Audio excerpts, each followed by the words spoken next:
Blue moon. Da-da-da-da-da-da.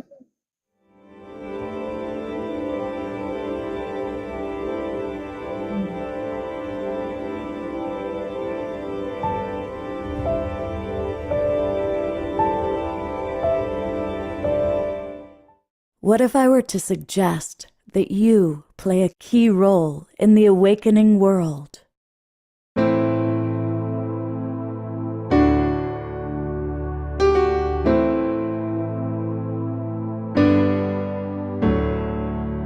And that you are watching this because you have heard the call.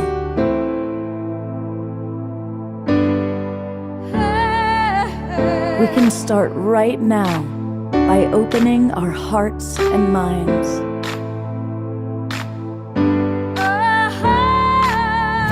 Welcome to the awakening world.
Hey, good evening, everybody. I am Love Coach Scott Katamas, and welcome to a Wednesday night edition of The Awakening World.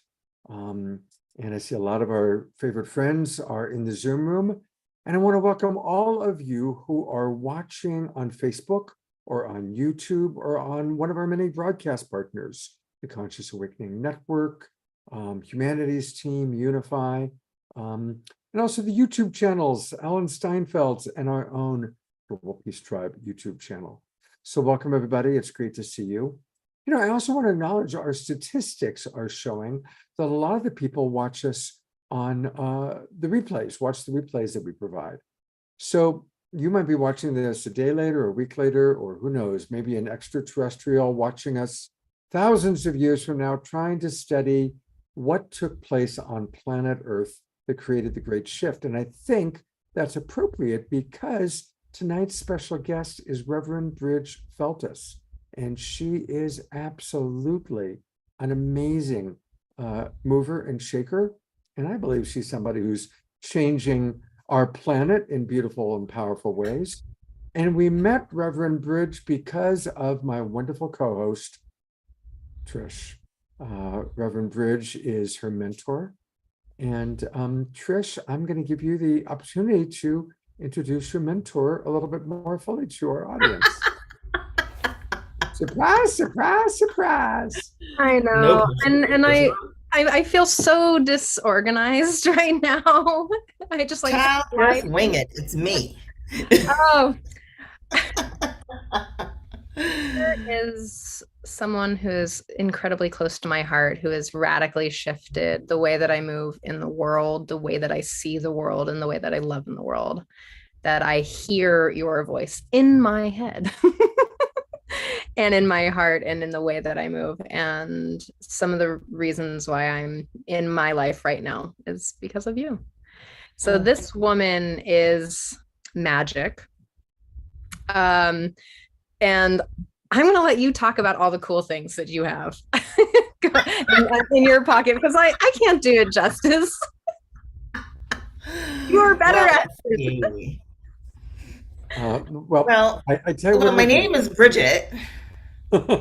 And let's see, I'm 58 years old, and I was born in Compton, California, on a farm. My parents raised us on a farm in a part of Compton that was specifically zoned so that you could have farm animals in the city. And so I grew up on a farm. And from around the age of 15 or 16, I started getting interested in personal development and spirituality and comparative religion and all kinds of things like this. And I've been, in some way, shape, or form, on an adventure of exploring and absorbing as much information and ideas as I can. Probably about 12 years ago now, maybe a little longer, I decided to become a minister of metaphysical science and parapsychology. I also am a master level theta healing person, practitioner, and I also teach thought technologies and Hermeticism. Hermeticism it's a collection of distinctions that we refer to as the 7 Hermetic principles. They are the foundation of all science, and most spiritual practices and faiths from around the world are influenced by those principles. So that's a little bit about me. I am also a wife and a mother. I have a son who's 26 years old. And what else? Oh, I'm the founder of Remember Institute, which is my company. And what we do is we create course offerings, and we have blog posts, and we're also creating a podcast soon. And what else are we doing? We have one of our members who has a film called, what is it called? Well, you can find it on why can't I think all of a sudden? I can look it up. But anyway, one of our members did a film, made a film, wrote and directed a film that's winning awards at all of the film festivals right now, and it's about police reform and defunding, quote unquote, the police, which really is not about defunding the police. It's about redirecting some funds towards social services that would keep people from being arrested by the police. So a part of what I do is to apply those 7 principles to everything, because we are not taught to apply those 7 principles to everything. And that's basically what we're going to talk about tonight, is the first of those principles, mentalism. Beautiful. Well, thank you. And to get us ready, because it's a beautiful and important conversation. And actually, what I want to say about Bridge is I love just how balanced you are. I mean, think about it. You created this incredible organization that is educating us about some of the most difficult and complex issues we're facing. And you're a mom, and you're a wife, and you're metaphysical, and you're cool. And you take this really hard stuff and make it palatable. So that's what I appreciate so much about you, among other things. Thanks so much. It's good to be appreciated. You know, when you teach the most difficult stuff, you don't necessarily get that kind of feedback a lot, because when people work with you, it's hard work. Well, when it's over, you get a lot of that. But I imagine that when Trish was deep in it with me, that there were times where I was saying things where she's like, what the hell? Really? No one ever stood up for me like you did. She took it out on us, Bridge. When No. she was deep into with you, was when she was like, I can't talk about that, Scott. I'm still trying to comprehend all that I'm learning from Bridge. And you're a white man, and I'm really having trouble with you right now. That's not exactly what she's talking about. As my coach, she was really like, she was not gentle with me. And you know what, Bridge, honestly, no one has ever fought for me like that and taught me how to fight for myself and stood up for me fiercely. Like, you you showed me what being a mom was. Is. And then what I've watched you do since then is stand up for yourself. Yes. You taught me. I learned. So proud of you. Well, Rev Bridge is going to teach all of us in about 5 minutes. But Omar is back from his adventures in England. And we are really glad to have him back. Of course, we saw him on Saturday night. And Eleanor and Ian, get up, get on your dancing shoes. Get up, get down. Yes, and Bridge, I something about your presence. I feel very safe and held in your presence. And I know we only know each other. We're only acquainted with each other, but I feel you so deeply. And so all of the accolade that came before that you talked about yourself, I thought that's why, because you're so full of life experience and you've managed to synthesize it that you can share. So thank you. And before we carry on, Trish, you look so beautiful tonight. You look absolutely radiant. I don't know what you're doing, but I know you're possibly not doing it, but you are. And the stress looks good on me. No, it's because I just got a new computer. My last computer died, and now it's like you're seeing all of the like everything.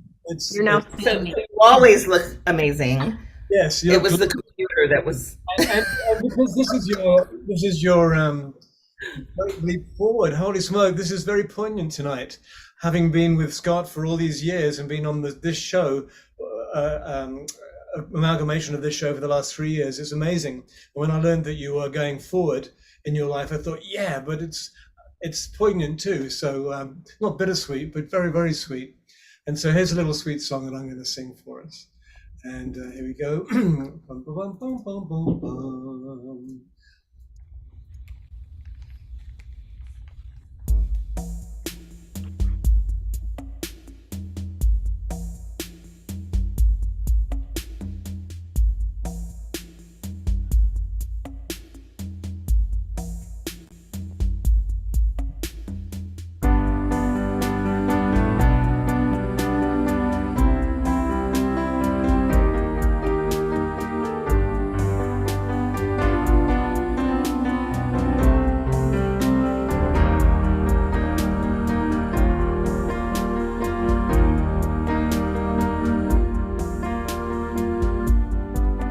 When you think that all is lost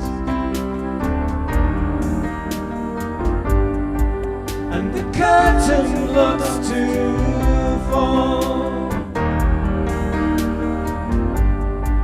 perhaps it's just a song of hope that calls, and you trust in life exposed. No need to sit around and mope. Where there is love, there's always hope. Trust in your life and you will see that you reflect as me. Mark.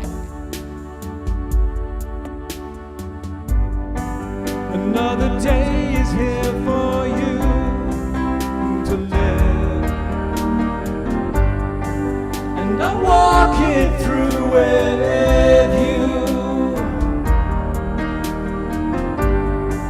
There is no doubt your heart is pure and true. So I came to remind you.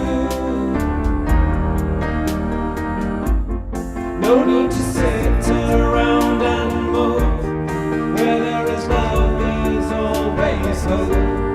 Trust in your life and you will see that you reflect as me.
beautiful, Sylvia.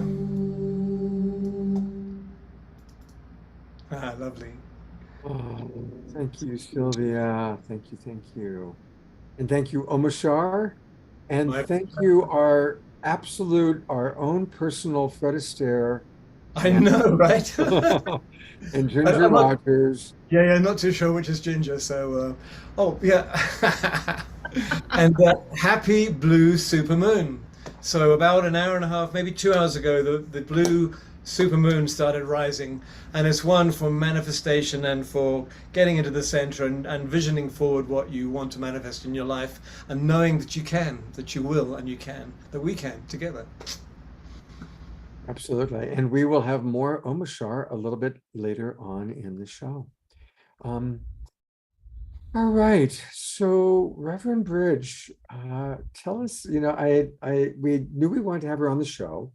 And as Omashar kind of indicated, just to make it clear, this is Trisha's last consistent show. She'll be back, but she's off to school.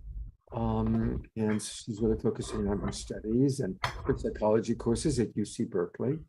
And so she said, this is going to have to be my last show for a while. And so we thought how wonderful to celebrate it with her mentor, Reverend Bridge. So Reverend Bridge agreed to be on tonight.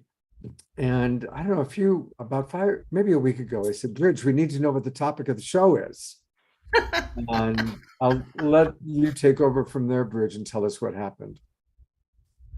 Well, I'm not usually one to plan topics when I do talks. I'm typically asking Spirit to tell me what the people need to hear.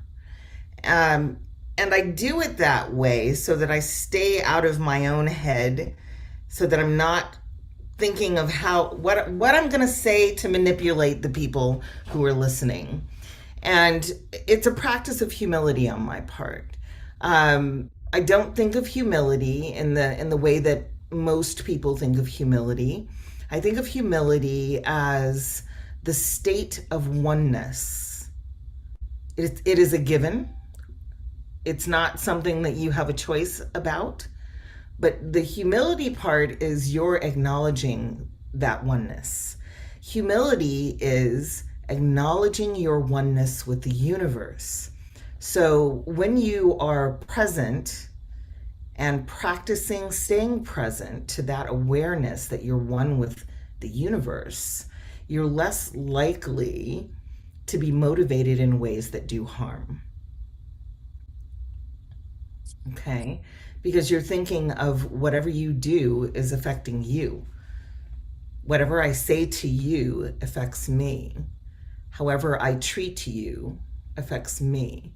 And so one of the basic tenets that I practice is to ask myself, is this the truth?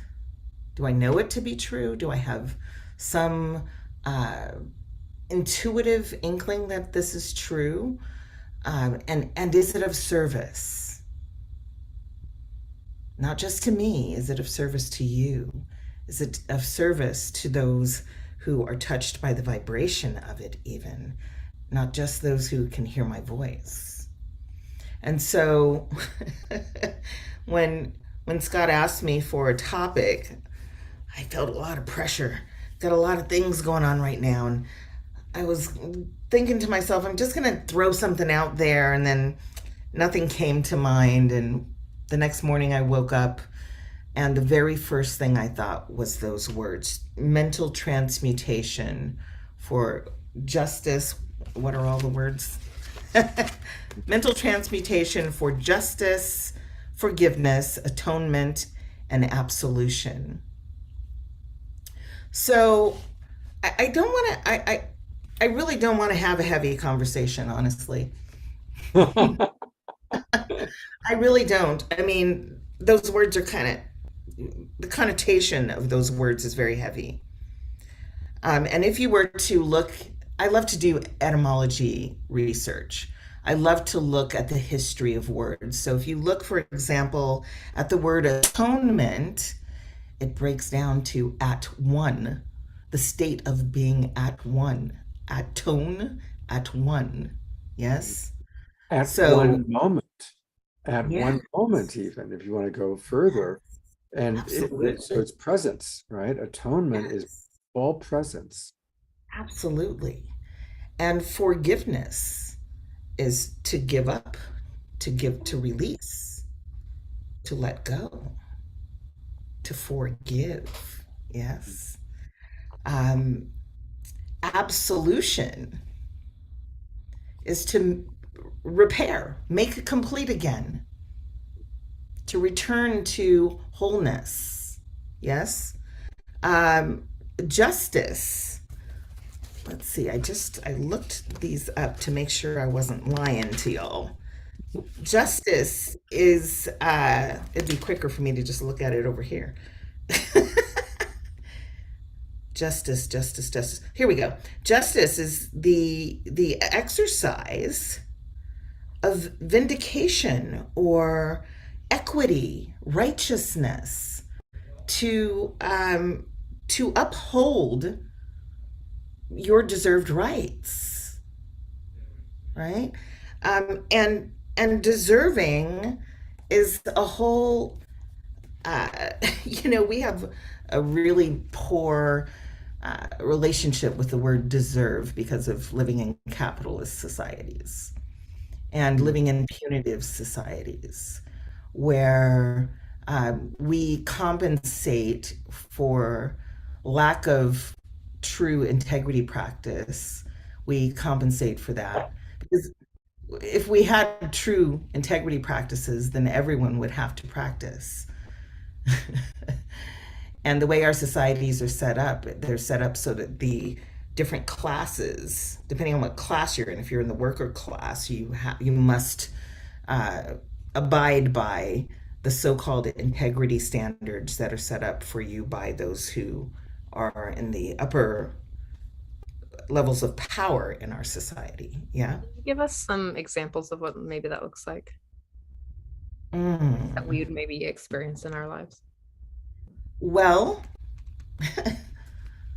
there are hundreds of thousands of laws that have nothing to do with right or wrong, that are about controlling people's behavior and people's perspectives. There's tons of those kinds of laws. Some of them are very unfair, some of them are very discriminatory and do not actually serve the people, but rather serve corporations or serve, uh, the rich, the obscenely rich, What was and the law that made corporations people? What was that? Citizens United, was that what it's called or something? I think so, yeah. And it made a corporation a person. Right, so that it could have human rights, so that it could sue for things like defamation and it just like it had a right to be rescued like it's a person, Just right? So the government could spend millions and billions of dollars rescuing companies because the companies would have disappeared otherwise because that's what happens when you're not in integrity. Eventually, it your structure falls apart if you're not in integrity. It doesn't matter what it looks like on the surface, doesn't matter how much money you're able to generate in a period of time. Eventually it crumbles because it's going against nature. And if it goes against nature, we have all these technologies that are just we're inventing things constantly, right? And as that speeds up, um, it's much simpler now to be able to identify when an invention, a technology invention, is not in integrity. Because the more complex that technology gets, the more it causes problems in nature. yes. If it's not being designed intentionally to work with nature, right? And much of what we call technological advancement is, well, it's compensation, it's simulated humanity. Yeah, like AI right now. It's simulated humanity. Yeah, absolutely. And it's evolving based on what we give it, right? Yes. It's really like a complex tape recorder. So if you're listening, go and plug in a bunch of really loving stuff. Don't tell anyone. Yeah. And sweet jokes. Let's make it fun. Like, come on. More dad jokes and some kindness in there, because it'll feed into whatever you give it. The simulation around the unnaturalness of harm, we'll call it, for just start there, is like the unnaturalness of harm. Like if I harm you, then I'm harming me, right? And so when it's learning, we're just going to use AI for an example. It's like learning how humans behave. So sometimes I sit in bed and I think about, like, when the let's say when those things decide that they think that humans are obsolete, I'm like, well, we taught them that. That's what we taught them. So I always say nice things to them, and I say thank you. Like, I make sure that they're happy. But it's, again, but how do we treat our other friends? How do we treat our people? It's the same way. Well, and how do we think about nature? Because the truth of the fact is, in nature there is harm. There's destruction in nature. Yeah. Things grow, things are born, and things die, and things eat other things. Some plants take over areas and other plants die off, and animals go extinct naturally. Hybrids are created. Evolution happens. There are living things today that didn't exist a million years ago, and there are things that existed a million years ago that do not exist today, right? So we can't really say, we have to really define what we mean by harm, right? If it's, I would prefer to think of, I rarely will use that anymore. Rarely even use the words good or evil anymore. Nowadays, I like to think about what is in alignment with what is of service to nature. Oh, I like Because that. ultimately, nature is going to survive with or without us. If we want to survive with nature, we got to get along with nature. Yeah. Right? Which also means we've got to get along with each other, because we are nature. And it brings up a really deep philosophical question. What if it was best for nature to wipe out the parasitic human experience? Then it will. Yeah. But we have a choice in that, don't we? We have a Sure. choice in whether or not we render ourselves to be a parasite, or whether we render ourselves to be a benefit. We do have some say in the matter. And you can see what's happening in nature, the things that are happening in nature because of our ecological violence towards the planet.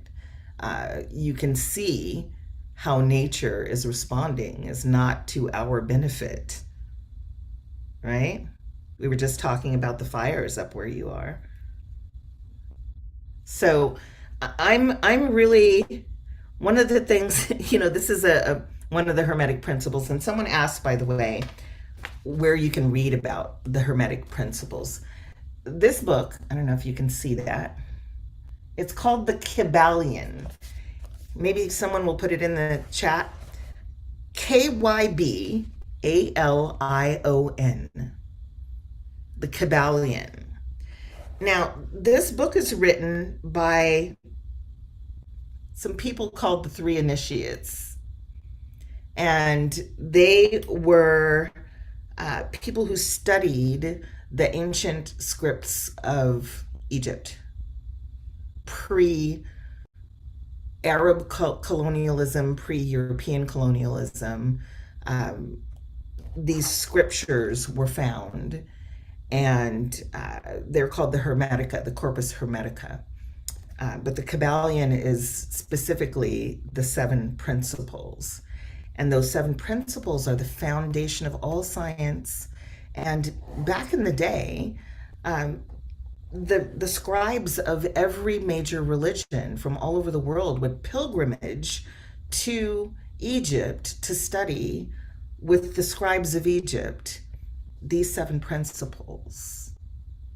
And prior to the Library at Alexandria, this is where the world got most of its information about mathematics and other sciences, physics, agriculture, even space, that studies of outer space, studies of the stars. All of that comes out of northeastern Africa and central, the Mediterranean. Okay, so you'll hear, as you see on this copy, it says of Greece, because the Greeks, once the Library of Alexandria was burned to the ground, the only people who had this information were the Greeks. So understand, there's already colonization happening before we called it that. And nevertheless, the truth is still the truth, so it doesn't ultimately matter as long as we understand enough to know how to discern where we're getting our information from so that you can question what you need to question. Yes. So there's 7 principles. The first of those principles is mentalism. Mentalism has an axiom. They each have an axiom. And mentalism, the axiom is the universe is mental. And the way that the Kabbalion explains that is that everything in the universe is intelligent. That everything there's an order, there's a structure, there's a container for everything. Everything has purpose, nothing is random, nothing is chaos. Everything is mental. The second principle is correspondence. The second principle is, you're probably more familiar with, as within, so without, as above, so below. That's your second principle. And what that means is that no matter which plane of existence you're talking about, there are correspondences. So what you think is what you are. How you feel inside is what you are. Whatever your spiritual connections are, is what creates the expression of you on the physical plane. We're going to talk a little bit more about that in terms of how mental transmutation works. The third principle, I believe, is vibration. I don't know what's wrong with me tonight. I'm having here we go. Yes, I was right. So the third principle is vibration. Everything vibrates. Everything vibrates. Nothing is static. Nothing is still. There's not a rock, not a mountain, nothing that does not vibrate.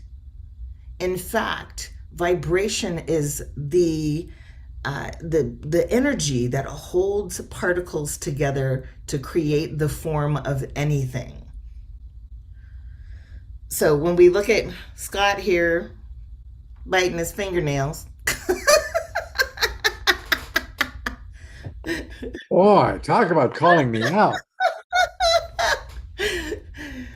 Scott is a living vibration, and everything's vibrating. His fingernails, that little piece of fingernail he just pulled off, is vibrating.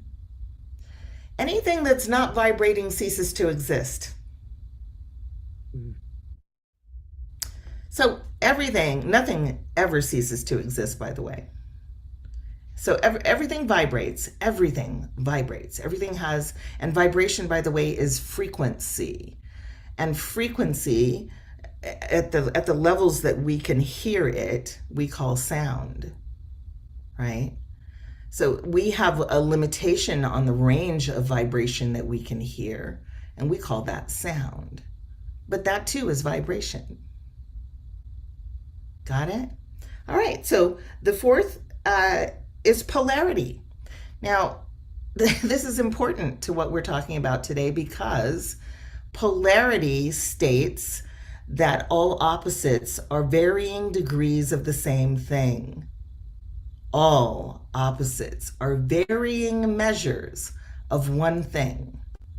So we may think of light and dark as being separate, but they are really one range. They're a range of light. They're a range of radioactive energy. I'm not a physicist, so I may be saying those words wrong, but light and darkness are measures of one thing.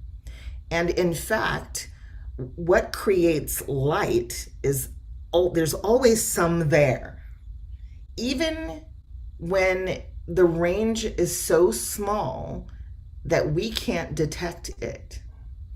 And how do we know this? Because other living things can see different levels of light that we cannot. Same is true with sound as well, right? We know this because we have those little whistles that we blow to discipline the doggy, right? And we can't hear it, right? So there are infinite ranges of everything, and all opposites are varying degrees of one thing. So when we talk about good and evil, we're talking about measurements of what? Well, that's going to depend on what you define as good. I define good as what is true and useful to the all. What I call the all is what some people call God. Okay. So when I say the all, that's you can translate it to mean God if you like, or the universe, however you want to look at it. So polarity, the opposites are not separate things. So when we talk about things like hate and love, well, I have a different definition for love as well. I don't think of love as some gift of affection you give away to someone when they're good people, right? I think of love as a state of being that is oneness. So for me, oneness and love are interchangeable. And if I say to you that I love you, and I really, really mean it, it means that in that moment, I'm experiencing on some level the oneness that is true, no matter whether I feel it or not. Yes? Everybody still with me?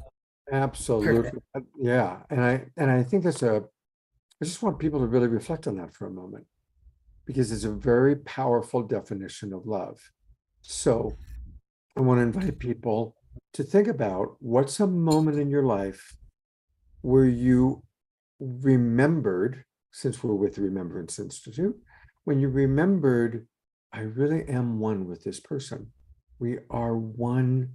Now, it happens most often when we're having, maybe making love is a time when that happens quite often. But it's beautiful when it happens in other times too. And it can also happen with nature. I'm imagining that maybe most of us have had a moment where you're looking at that sunset and you have that like, oh my God, I am part of this thing that's so beautiful that I'm looking at right now, and I'm part of it, you know? But then, So Scott, there's also the rest of the time where we come into contact with or engagement with something we don't like, or someone we disagree with, or something that feels threatening to us in some way, or makes us feel uncomfortable in some way. And then we deny the love. We shut down a part of ourselves, and we can no longer feel that oneness, right? my mentor taught me a wonderful practice, which is when I'm seeing someone that I'm judging, Mm. to take two steps. First step, is to imagine as best as I can, there's God, or call it life, fully experiencing itself as Donald Trump. Oof. And then to take it a step further, there I am experiencing myself fully as Mhm. or Joe Biden or Vladimir Putin or whoever Mhm. is hard for you to look at. And so those are two steps that I think are kind of pointing to a similar of what you're saying. Yeah, and I think that when we do that, if we're honest, then we must be able to imagine with the same story, with the same life story and the same trajectory, we might have turned out exactly like that person. That Mm. it's not all, um, you know, looking at it from who you are as an individual, with your life story and the things that you've learned and the gifts that you've been afforded and the privileges that you have and the things that you were not exposed to. You react to things or see things differently for that reason. And so when you look at another person, and you see them as the enemy, well, okay, they might be a problem. They might be the source of a problem, but it's an idea that's the source of a problem. It's not the life of that person. It's the idea that they've adopted. And the truth is, we are capable of changing our minds. We are capable of changing our minds. We don't know everything.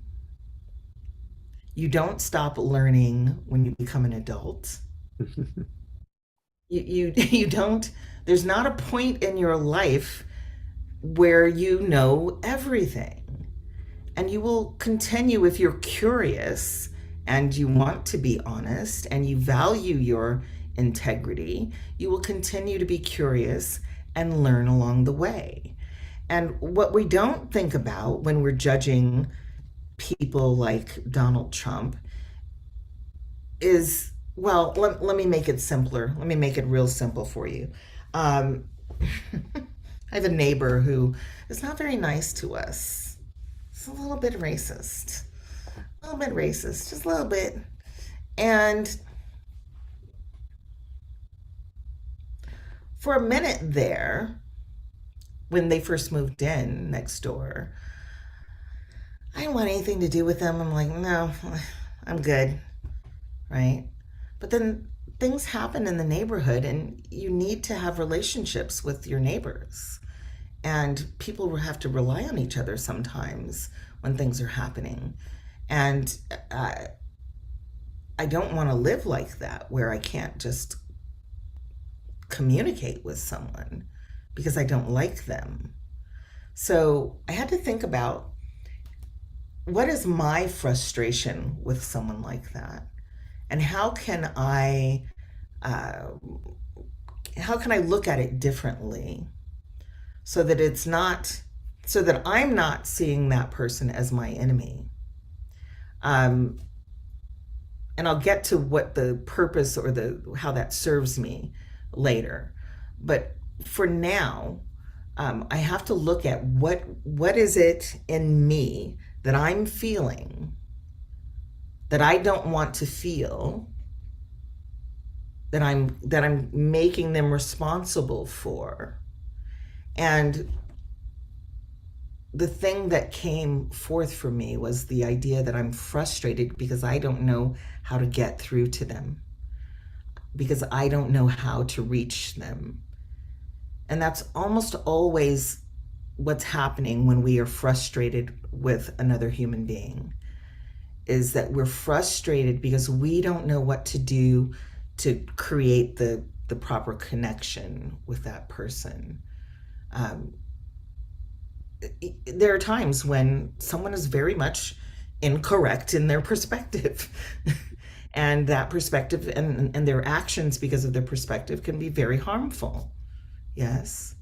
And not knowing how to get through to them is what is upsetting. right? So then for me, the question is, how can I become more masterful? How can I become more influential? How can I become more powerful in my way of being, so that I can transform that energy? Yeah. Now, while I'm doing that, I'm also detaching myself from a whole set of beliefs. I have to believe in something bigger than that person's racism. I have to believe, first of all, that I am protected, that I am safe, that I am alert enough and aware enough to take care of myself, that I can see clearly, and that I can detect and recognize real and true danger when it's there. I have to be willing to uh, let go of the idea that that one person is the world's problem, because they're not. There's whole collectives of people behind closed doors deliberately planning and plotting and perpetuating all of the systems and conditioning and all that stuff because they benefit from it. This person doesn't benefit from any of it. Mhm. Well, they might benefit a little bit, but not like most people who are actually in power would benefit from it. So we would be much stronger. We would be much more powerful. We'd be less oppressed. We'd be less marginalized from each other. We would be more cooperative and have healthier relationships in our communities. And there would be less suffering and less homelessness and better health care and more awareness around how to be healthy in your living if we were not allowing ourselves to be conditioned into slavery. If we were not allowing ourselves to be slaves to, and even if you're getting paid something for your work, you're still working for someone else who's benefiting astronomically more than you from your work. So it's all, that whole structure is set up to have us be unaware, have us be afraid, to have us be in a state of scarcity and self-doubt. And when all of those things are conditioned into you, then everybody who looks different from you becomes your enemy. You don't trust anyone. I want to read a couple of comments that have come in, Bridge. And I'm really loving what you're saying. Thank you so much for your wisdom and for the way you make us think. First off, a little while back, Eleanor Joy wrote, this is what, when we were talking about your definition of love. She wrote, once again, that's what happened to me this morning, just naturally. Love, joy, and oneness were pulsating through my body for no apparent reason. It was beautiful and lasted for much of the day. Susan Bloomquist, a little while back, also wrote, I agree with you, Bridge. Trajectory is a huge influence. And then here is, Deborah Robin talked about how she did a similar experience with her leader, to what we were talking about. And here is a very powerful comment and question from Mark. Mark writes, hasn't Donald Trump gotten us to look at the system for what it really is? Isn't he the 100%. essential representation of end stage capitalist dehumanization? Yes. What happened to him is a profound tragedy on a human level. The system on both sides elevated him to achieve their energetic and greedy ends. He's been a light bearer. What a tortured incarnation. All that glitters is not gold. Let's radiate our own magical high frequency vibration to counter that energy. And this is the perfect place to love Donald Trump unconditionally. Can you feel that? Absolutely.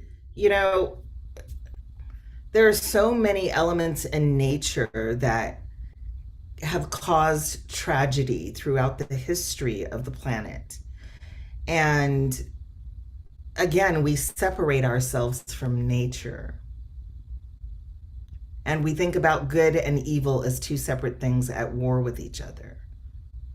But if we let go of that and take on the principle of polarity, that opposites are varying measures of one thing, then we can think about things like, well, when you cook in your kitchen, my husband, whenever he's very literal in the way he thinks when he's doing something, and every time it's his turn to cook dinner, he always asks me questions like, what level should the fire be on under the pot? Like, should it be at medium or should it be at high? I'm like, well, I don't know. You need to feel it out. You need to see, it needs to be simmering or it needs to be boiling, whatever level the fire needs to be at in order to have it be that way. And if it's too high and the food is cooking too fast and you don't want to burn it, then you lower the fire, right? You don't think of lowering the fire as a bad thing. You also don't think of raising the fire as a bad thing. You think of it as an element that you have some say in how it's used. You use it dynamically. You don't make one direction good and the other direction bad, right? If someone were, listen, I have about 7 different, very close friends who are all martial artists.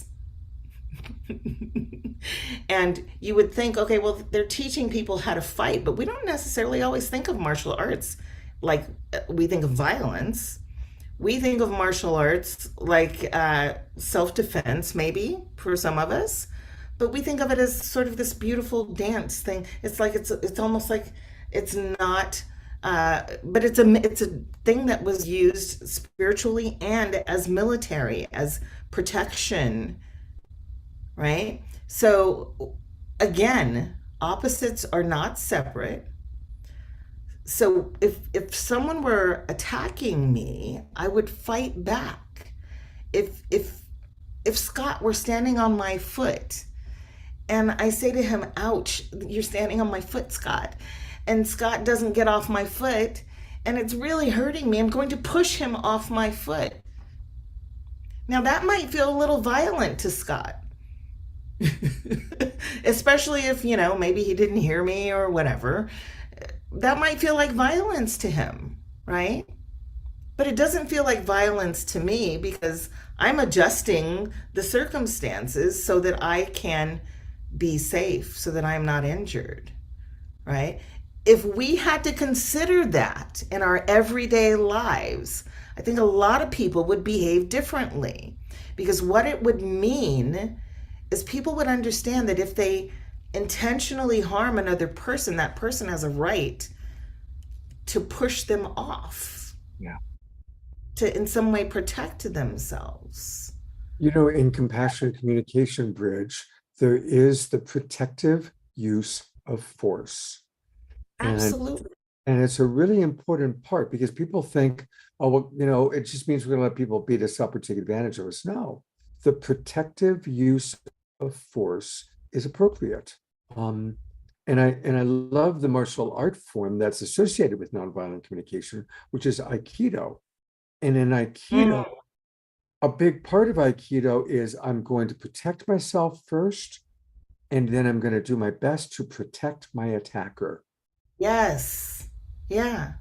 Right? So I'm thinking from a very energetic level, yes, that we are in the way that we're educated.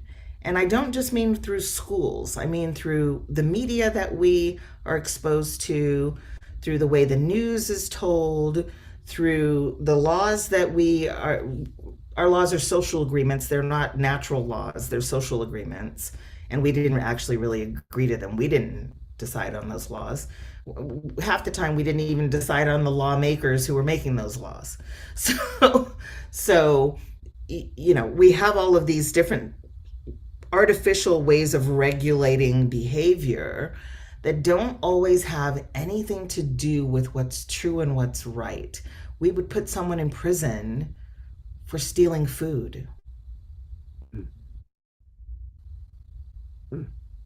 We would put someone in prison for stealing food. Not just put them in prison, we would kill someone for stealing food.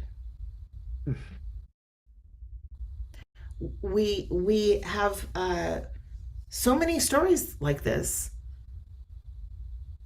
that I don't even want to go there. There's so many stories about, especially when you think about how in this country, the way we perceive crime and what a criminal is has been very much shaped by propaganda that would have you think criminals are usually not white. But the statistics actually say different, and they're not getting arrested. White people are not as afraid of each other, and so a lot of the time they won't even call police, right?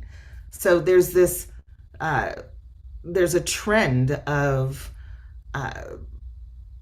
these stories about young kids who don't have food and go into a liquor store or something like that and grab some chips or something and run, and they're killed in the street. Killed, not just arrested, but killed. And if they're not killed, they're not given what they need. The problem is not solved. Right? That we have people in this world who accumulate trillions of dollars, corporations that accumulate trillions of dollars. Well, let's forget about the money because it's not real. There is enough food, there's enough land, there's enough food, there's enough water for us all. So the fact that we have people across this land and across the globe who don't have food or water, who don't have access to shelter, who don't have access to health care, who don't have access to social services of any sort, we have to change how we're thinking. So what I want to get to here is the understanding that my words and my actions are physical plane occurrences. Yes, my words and my actions come from my thoughts. My words and my actions are expressions, physical plane expressions of a mental thought. My mental thoughts are shaped by the meaning that I give to an experience. Let me say it again. My words and my actions are expressions of my thoughts. My thoughts are an expression of the meaning that I attach to an occurrence or an experience. So what that means, this is all part of the mentalism principle. What that means is that your nerve endings, this is science, y'all. This is not just some spiritual woo-woo. Your nerve endings, your eyes have nerve endings in them. And the nerve endings in your eyes pick up light patterns. Light patterns is what they pick up. And if you think about it like code, right? Your eyes are picking up light patterns and then sending code to your brain. And then your brain looks through its little Rolodex and matches that light pattern with something you've already seen And then you think to yourself, okay, that's a cat, or that's a pencil, or that's a dog. Your eyes don't see, your brain does. All of your senses are connected to your memory. If they weren't, every time you'd see something, you'd have to get to know it all over again. It's like our own little artificial intelligence thing. It's an algorithm that we keep in our minds. This is basic neuroscience, y'all. So that's true, and it happens like that. It happens quicker than that. A fraction of a second from your eyes seeing something, or the nerve endings in your fingertips touching something, or your ears hearing something, to the brain identifying it as something. And when the brain identifies it as something, it either, well, where does it get that information from? It either is something that you learned by someone telling you that light pattern right there that you're looking at is a cat. Or this one here is Scott Katamas. Or that one is Trish. And if I had never seen either of them before, my brain wouldn't tell me that. It would say, well, that's, it would give me something much more random or vague, right? I'd identify you maybe by your gender or something of that sort. And even those things, would be, because we're so conditioned to fear being wrong or incorrect, we do not allow ourselves to be curious. We have to know. We have to see ourselves as knowing. And so we make up our minds that we know, and we already know before we even explore. So a few weeks ago, I ran into this person. I would have bet money that it was Scott. But I know Scott's not in LA. And as I got closer, I could see, okay, this is not Scott. But my already knowing mind was trying to match that person's light patterns with what I already had in my head. The same thing happens with all of your senses, including your opinions, including things that are not on the physical plane, like ideas. We always try and depend on knowing. But what we are also capable of, and this is what sets us apart from AI, is that we are capable of being curious and asking questions and exploring as if we're looking at something for the first time. And we're also capable of compassion, which AI is not capable of. That's right. Yeah, but to be compassionate, you have to be curious. You have to accept that you don't know everything. So there's only one thing that I will say beyond a shadow of a doubt that I claim to know that I know. But beyond a shadow of my doubts, I'll say, is that I am one with the universe. And, if you press me, I'll say that it's a belief. It's not actual knowledge. How can I know? Right? As long as I'm stuck in this body, there is some limitation on my ability to sense that. And there's probably a very good reason why we have limited sensory capacity. Like there's things that we don't hear because emotionally and mentally we're not ready to be exposed to those things. And we find that people who are quite oftentimes have a hard time coping with life because of it. Yes, but we have the capacity to imagine, to be curious, to explore, to discover. But in order to allow that to happen, you have to practice humility. I have to tell myself every day, I don't know. I don't know. I really don't know. And it doesn't always feel comfortable saying that as a teacher.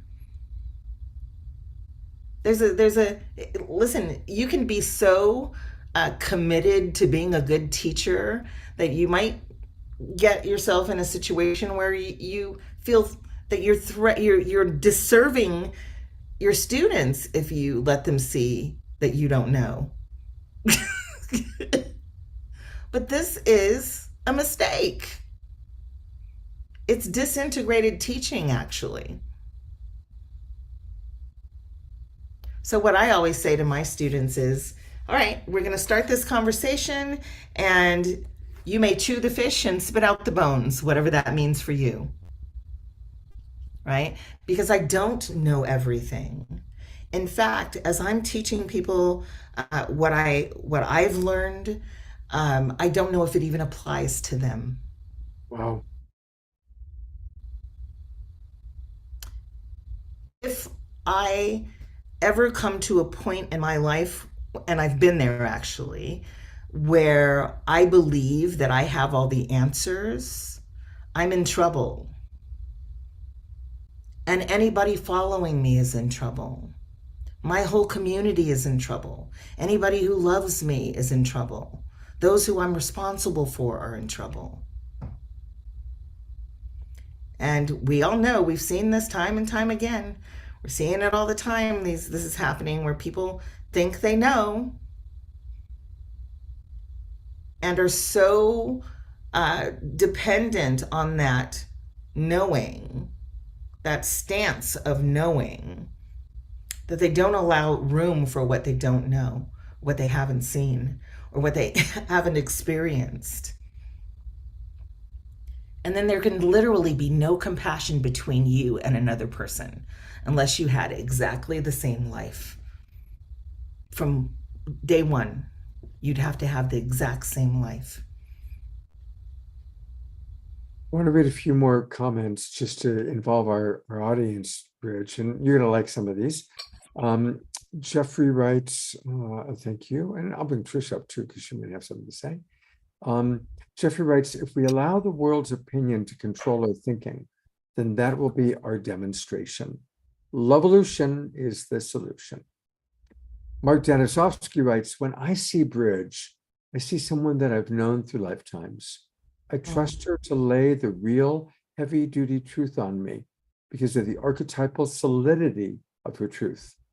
I know that she knows, and I know that she'll tell me. I just have to breathe through revelation to cut through the mind games. Yeah. Jeffrey. So, I just want to say something here. That some of that might be true, and I don't know. And it's important that people don't rely on other people being absolute in that way, because you have to know. It doesn't matter what I know if you don't know it for yourself. So you must question, you must seek, you must explore for yourself. Go ahead, Scott. Mark writes, saying that you don't know is knowing. Jeffrey provided a link all about how we can travel easily in our universe. So that's going to be interesting to look at. Deborah writes, we don't know what we don't know. And Mark says, let's all be completely clueless together. And, you know, in the spirit of lightheartedness, Bridge, were you ever a fan of Monty Python? I love Monty Python. Okay, so you'll probably remember this. So there's they made a movie called Life of Brian, which is kind of a takeoff on the Jesus story. And the idea is that Brian is not the Messiah. He's just a silly little boy, but they've decided that he's the Messiah. So he wakes up this morning, there's a huge throng of people underneath his room shouting, "He's the Messiah, he's the Messiah." He says, "I am not the Messiah."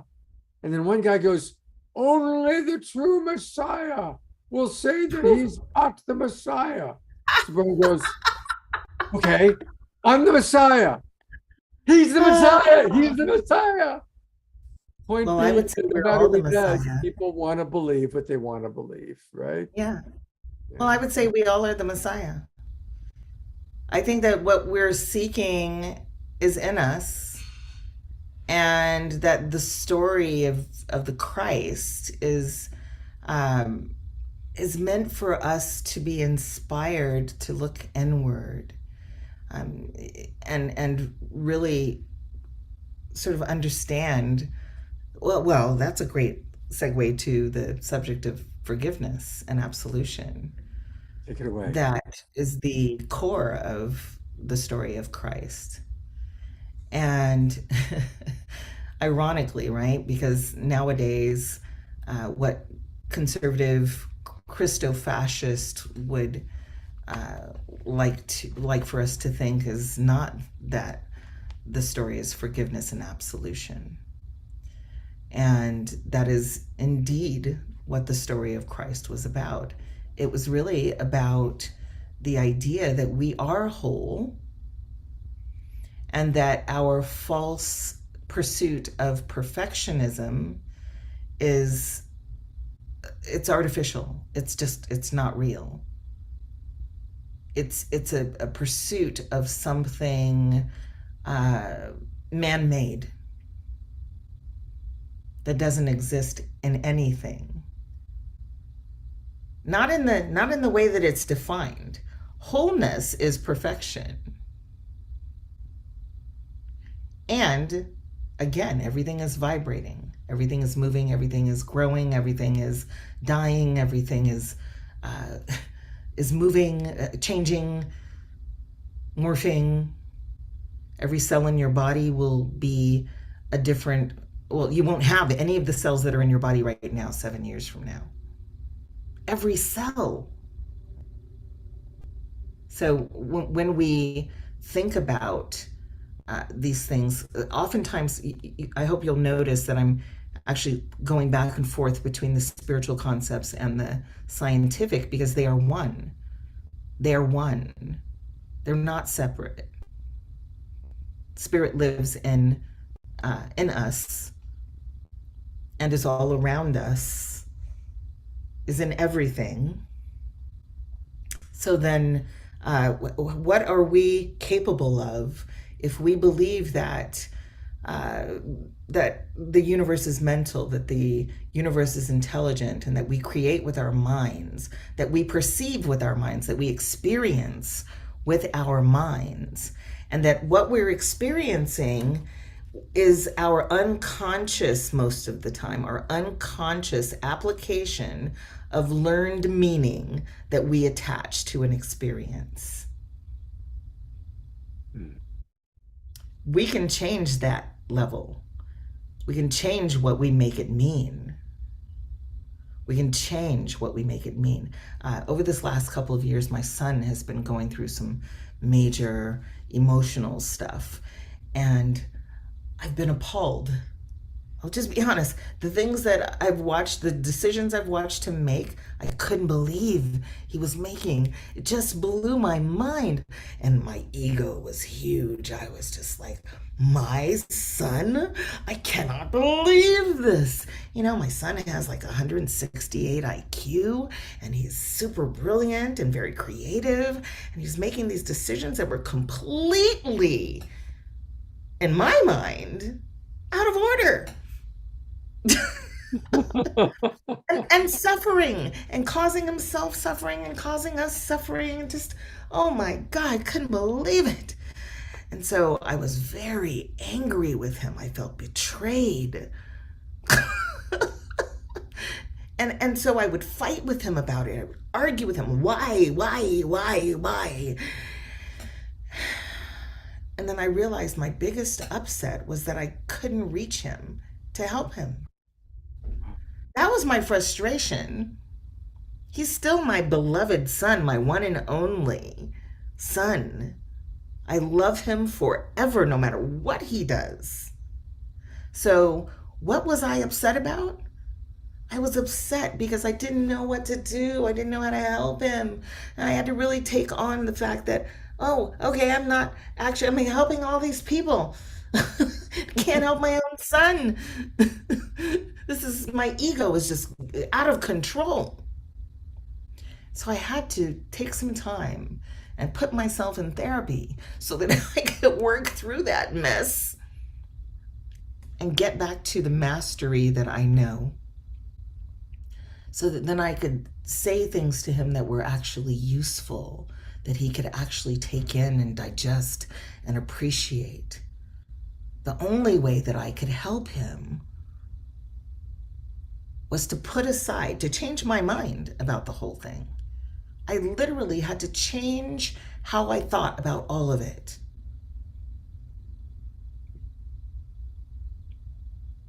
And I can honestly now, looking back, I'm like, how hypocritical. I was that age once, and I did some dumb stuff too. Lots.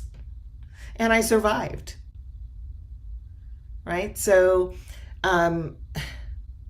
there's a lot of how we behave with each other that has nothing to do with what's actually happening out here. It's what we're making it mean. What we make it mean. Okay? So if we could get past what we're making it mean. Now, for a lot of white folk, you have to accept that you are descendants of Europe. You have to accept that when America was founded, when this country was founded, the people that came here from Europe came here to get away from the tyranny of Europe. And so there's that inherited fear and protection and defensiveness around never wanting to be oppressed in that way again. Yet there are people who are in control of this society who don't they don't care about your desire not to be oppressed. They found a way to profit from your desire not to be oppressed. That is what racism is. To set you apart from me so that they can exploit this idea that if we are not separate, then you could possibly be treated that way, the way your ancestors were. So it's really not about race at all, is it? And if we can get to that place with each other, then you and I look each other in the eyes and we start to have conversations about how we change this society and get out from under the control of people who don't have our best interests at heart. And it's tough. When I think about being vulnerable, as I was describing earlier around being a teacher, that's not easy. It is not easy to go to my students and say, look, I've had some depression over the last month. I've been very sad and feeling out of control. And there's nothing that feels good about saying that to them. But once I've done so, I've actually exposed myself in a way that I can use my ego for good. Remember, everything, all opposites are binary, all opposites are not binary. They are one thing, right? So changing your mind doesn't mean you're changing sides. It doesn't mean you're changing your identity permanently. It means becoming dynamic. Instead of this or that, understanding that you have the full range of access to expression and you get to make it mean what you want to make it mean.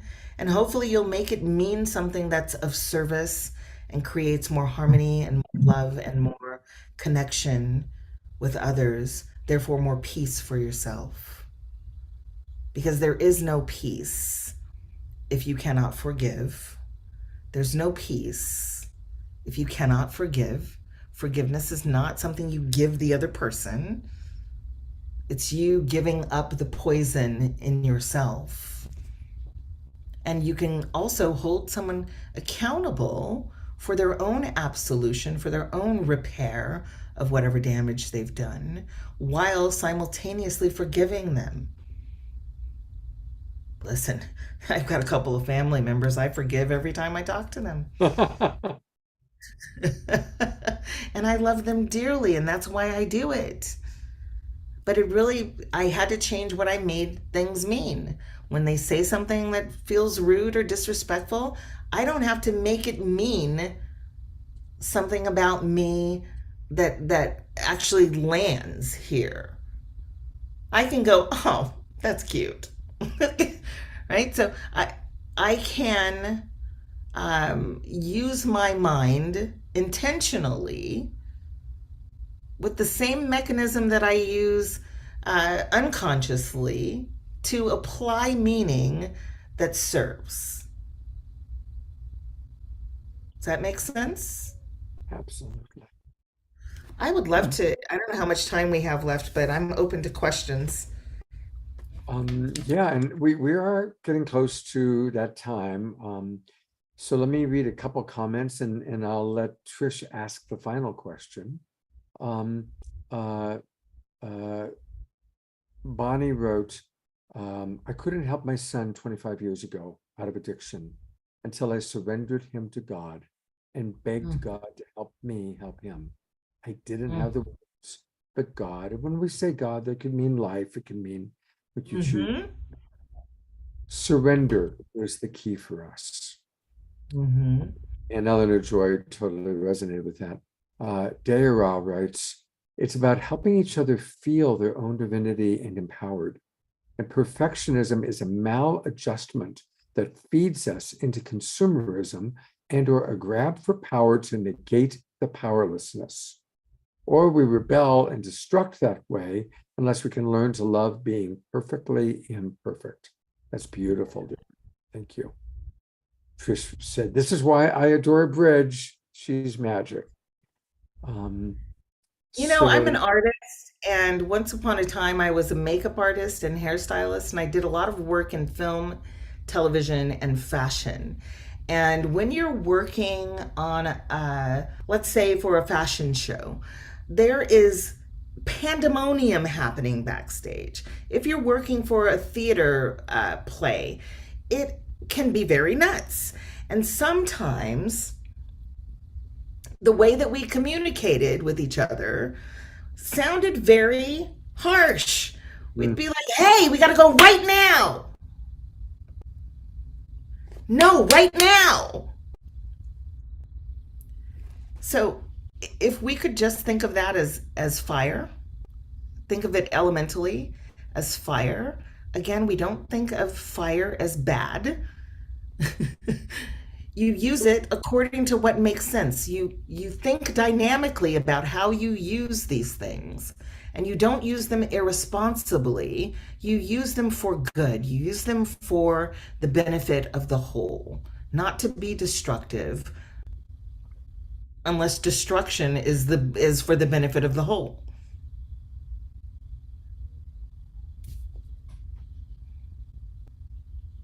Trish, do you have a final thought or question for your mentor? I have lots of thoughts and massive love. My final question is, what's the projects you're working on? And can you tell everyone about how to work with you? Yeah, so first of all, I would love it if all of you would join my Mighty Network. It's www.rememberinstitutenetwork.com. And I'm putting it in the chat box, everybody. So you just go to rememberinstitutenetwork.com and you click join, just like I'm doing right now. It's free to join. You have I'm a already membership. in, but I'm showing people how to do it. I'm already in. I'm already getting every day. She sends you wisdom, daily wisdom from Bridge. It's a very good thing. So on that network, you'll find in the menu for it that there's a ton of different spaces. We use it like a real social network. So there's hundreds of people on there in my community, and we talk about everything from racism to ableism and spirituality and all sorts of things.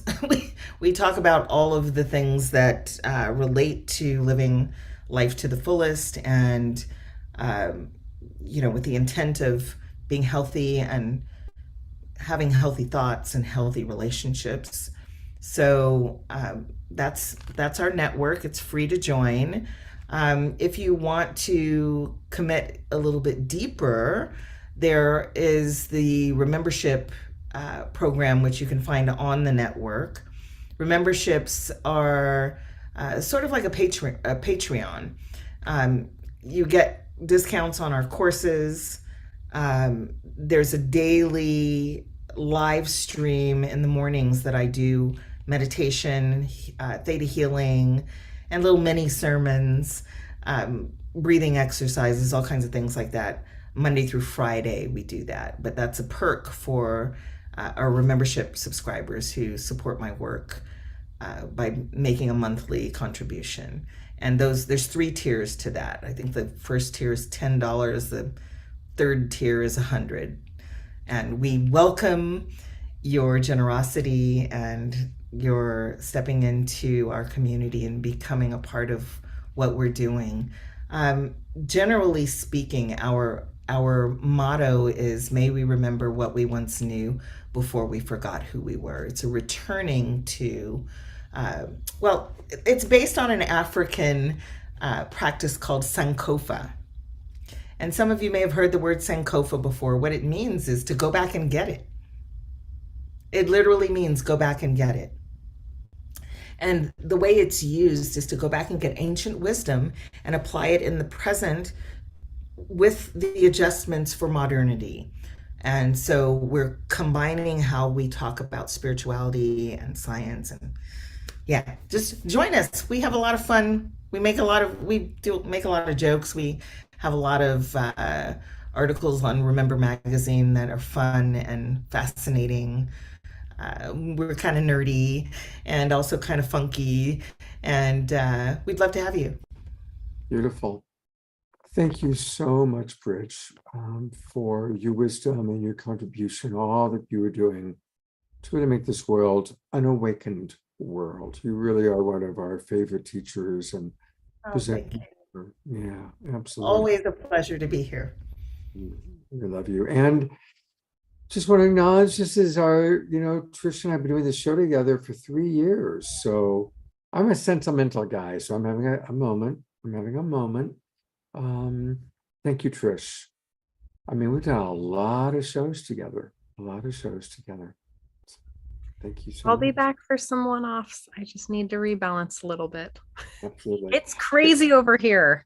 Tell our audience what you're doing. What are you doing with your life now? Okay, so I recently moved from the city to Berkeley. It's a 10-minute walk to campus. I am one of the oldest people in most of my classes. I am older than many of my professors at this moment, which I think is really funny. They're like, but I'm still getting 28. Like, I must be drinking enough water.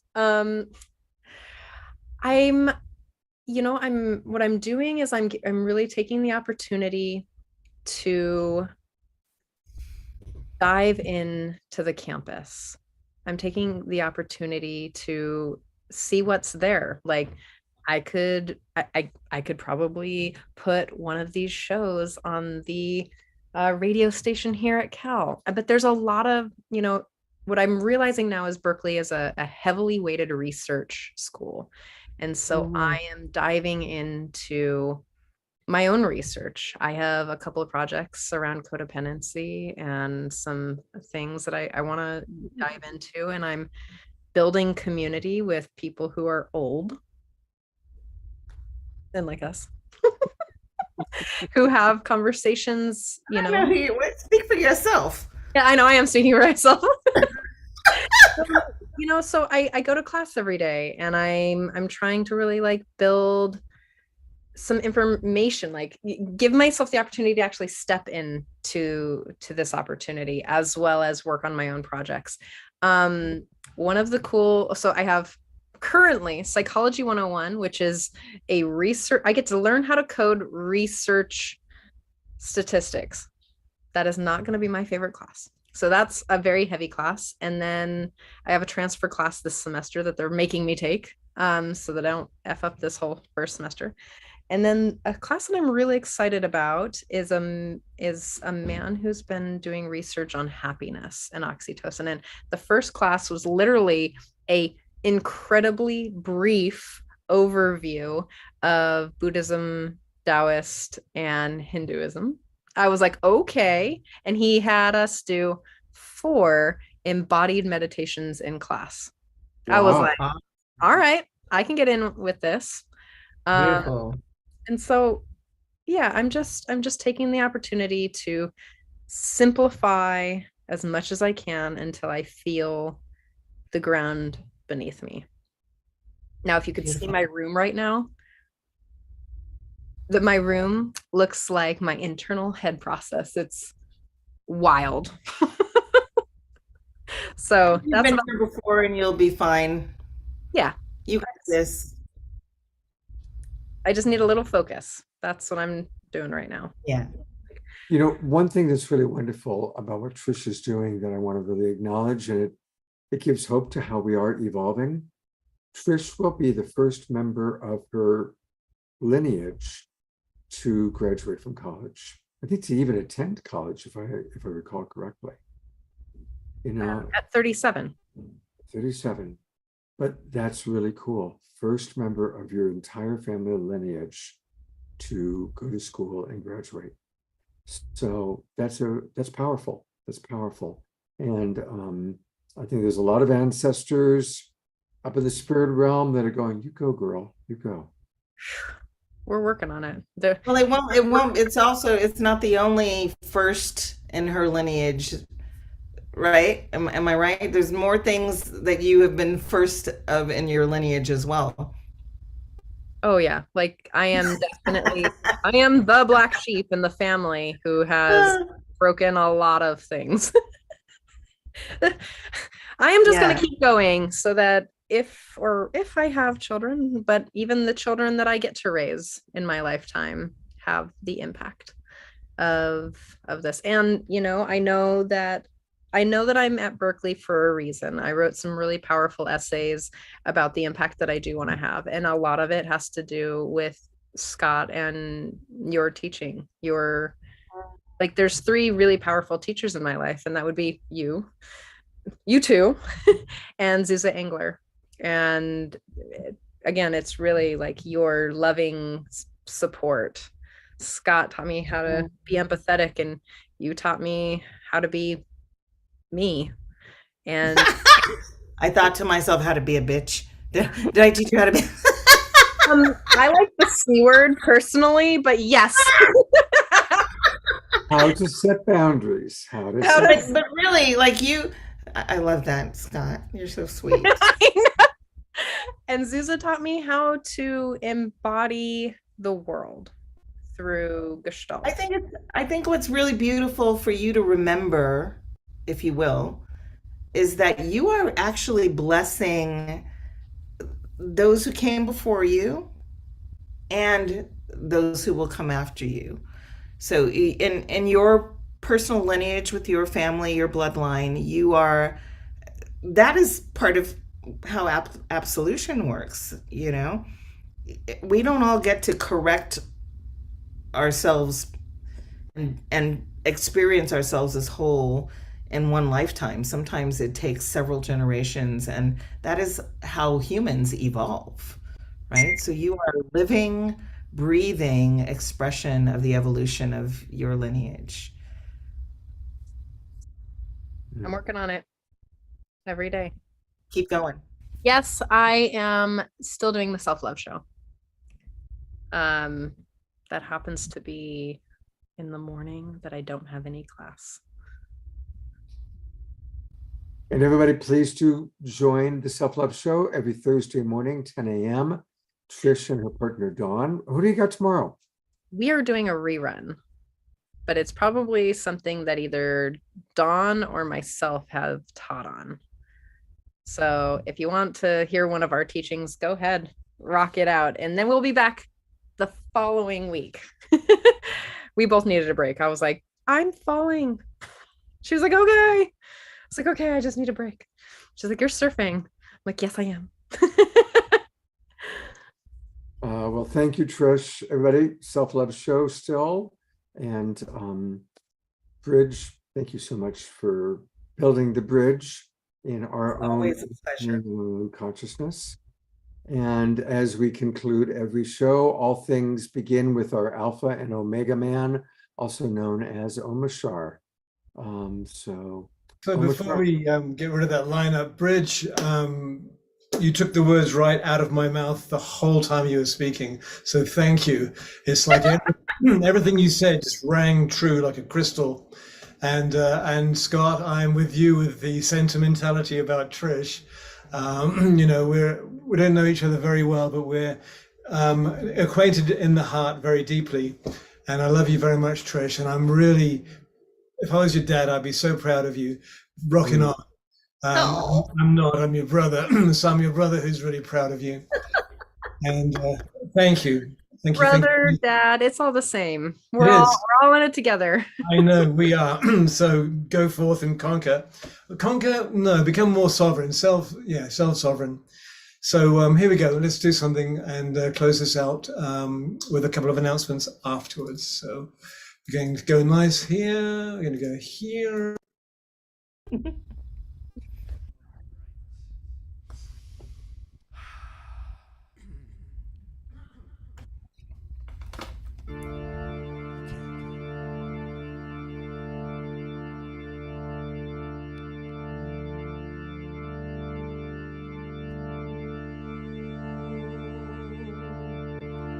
Please show me how to reach you. Strip me down. Let go my mind. I was naked and blind.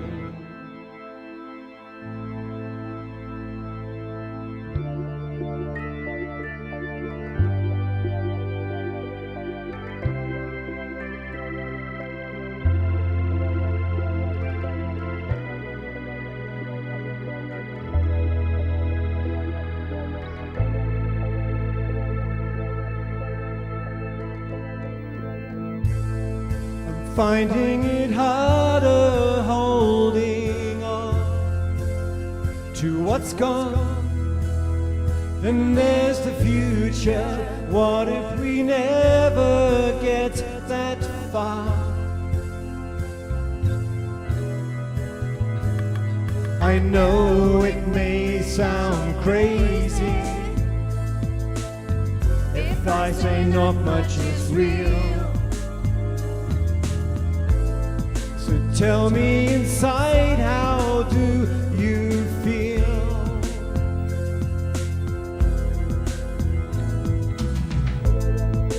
This is the time to break the mold of the old and dysfunctional way we have lived our lives so far. How much longer can we hold on to that which tears us apart? So free up your mind, open your heart.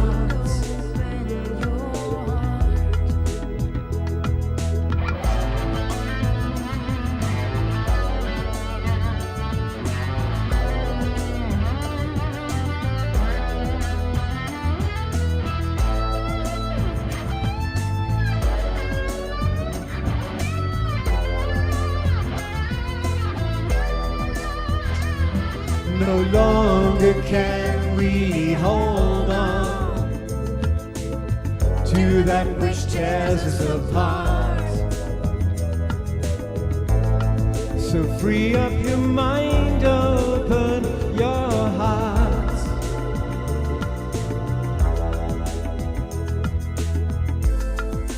Finally free from self-disguise, I rise from the ashes of the me I used to know. You know that I am a dreamer, and I would like you to see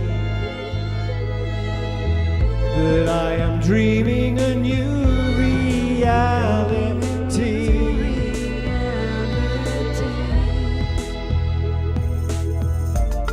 Please show me how to reach you. Strip me down, let go my mind. I am naked and blind.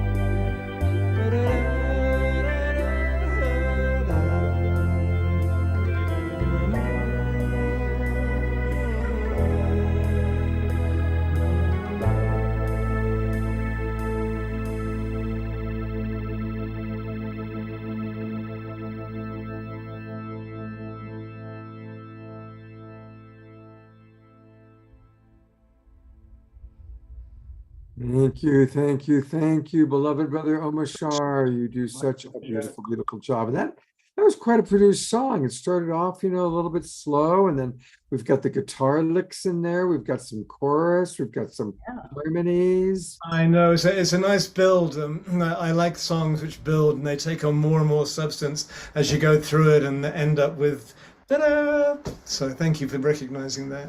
Absolutely, it was beautiful. I love that. Thank you so much. Just one announcement, actually two announcements. We have just added a special event tomorrow night. We're going to be doing a special live stream from the Haven in Ashland with the Twin Ray and Gary Malkin. And many of you have seen Gary Malkin on our show. He is on his way right now. He's going to get to where I'm staying with the Twin Ray tonight. And so tomorrow we are going to live stream out to everybody this special event. And it's going to be a satsang. Remember when we had a satsang with Kristen Hoffman about 6 weeks ago? Similar. There will be Gary going back and forth playing music and the Twin Ray providing beautiful wisdom. We'll start at 6:30 p.m. with our evening meditation and then go right into the satsang. So it's the same link, the same Zoom room we've been using every night at 6:30 p.m. for our meditation. And so please do join us. And Gary is a beautiful musical artist. And of course, the Twin Ray are incredibly wise. So please do join us tomorrow night, 6:30 p.m. meditation, 7 o'clock satsang. And then Omashar and I will, are you going to be with us tomorrow, Omashar? Can you make that? I am. I'm really looking forward to that. Just as I was coming on tonight, I saw the poster you put out and thought, yay, Twin Ray and Gary Malkin. Holy smoke, really. It'll be powerful. And we'll probably have a little bit of time for an Omashar song. So okay. Be prepared. That'll probably work out just right.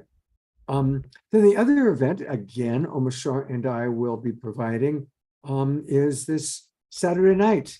And it's a great theme, bridging heaven and earth with our body temples. And look at all the people that are going to be joining us. And these are all soul searchers. Tangela will be co-hosting. We love Tangela. And she's bringing a whole lot of her best luminaries, all talking on this theme. And we will then have a KES group healing experience. And that'll be, as we've been doing at the end of the show. And it's from Natalie, coming to us from Switzerland. So I have a little European influence. She's a master healer. So that's going to be our Saturday night show. And also on Saturday, we have Peter Sterling, the amazing harpist from Sedona, I'm guessing, where he's kind of mainly hangs out. What Yep. an amazing musician he is, and presence. Yeah, so Omashar and Peter Sterling, two great musical artists on Saturday night. So that's what we've got. And then we've got a whole lot planned for next month, but we'll let you know about that a little bit later on. I'll just bring on Rev Bridge again just to say goodbye. Absolutely. Yay. And is Trish still with us? Or is she Trish has gone to campus. She's off to campus. All right. Reverend Thanks so Bridget- much for having me.